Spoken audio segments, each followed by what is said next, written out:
I think it's a resounding message of a rebuke, in fact, to the Conservative Party of a profound disappointment at years of political malaise and failed policies in many ways.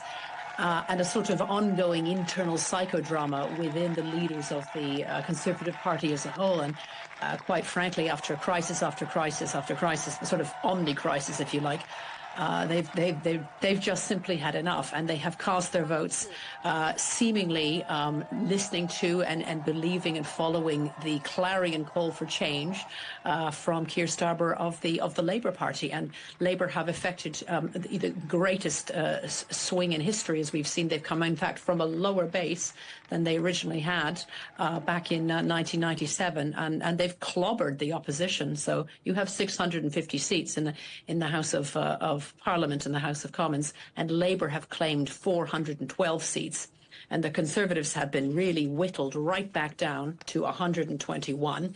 And the Lib Dems have done better than they've ever done in history, 71 seats. That's quite a bit higher than they themselves were expecting. And you have 4 Reform UK seats. That's certainly the protest vote, and that has eaten into the Conservative heartland, and it leaves it as something of a rump. And 4 Green seats as well.